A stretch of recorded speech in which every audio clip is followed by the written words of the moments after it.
Hello, this is Dr. Garrett Castleberry, Program Director for Communication, Media, and Ethics at Mid-America Christian University.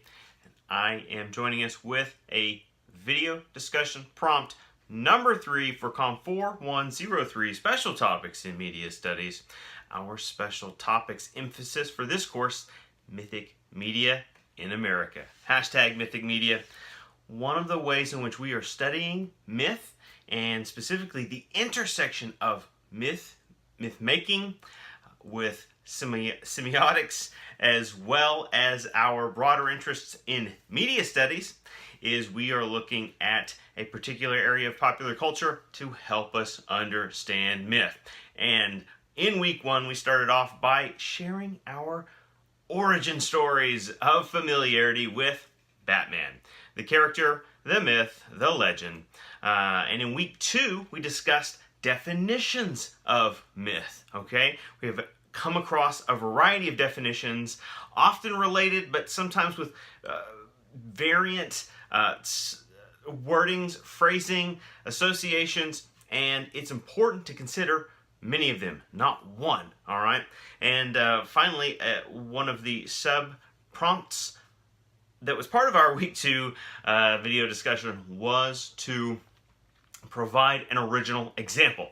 Now, in week 3, we're coming full circle here. We're right at the precipice, mid-course. It's time to bring each of the ideas we've covered thus far together for a purpose, all right? And so, if we have gained a familiarity with the superhero figure of Batman, his various incarnations, as well as the graphic novel of the course that we're reading, Frank Miller's The Dark Knight Returns, it is time to put that to some use. If we understand who and what Batman is or represents, and we also understand what exactly it means to be a myth, then let's figure this thing out. Let's put the puzzle together. All right, so week 3 video discussion prompt.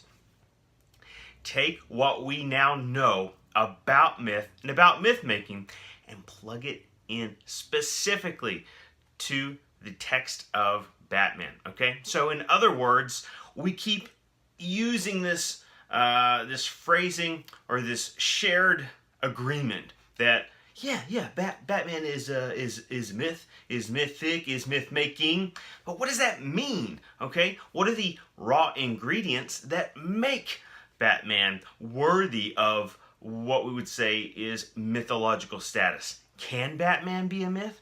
I thought myths were a thing of the past. I thought myths were a combination of maybe real or fictitious or what have you. I'm so lost, and so we need everyone's help. Let's get together collectively and put 2 and 2 together. Not only do we agree that Batman represents modern myth-making, but how, right? What are the raw ingredients that go into that process? Let's list and identify as many as possible. And for those of you with deeper knowledge of Bat canon, of Bat characters, Bat universe, go deep, okay? Take us to that next level, that deeper tier. For those of us with broader familiarity that are less familiar with all those variations, rely upon what you know. Go back to those definitional qualities. Describe for us how Batman's functioning as myth. And so don't just think about Batman as myth-making in, say, Frank Miller's The Dark Knight Returns, but let's observe all the layers that go into Bat mythology, okay? Not just the text, but the paratext, the intertextual references, the metatextual references, okay? So the quest for us is broad in scope, but we want our responses to be very specific, detailed. Give us some rich examples of how Batman specifically, or some aspect of Batman as myth, work to fulfill those mythological definitions we've provided, okay? So let's explore it from a number of angles. If you're late getting your prompt in and happen to see other posts, look for alternative ways to provide your own feedback or take on this week's prompt.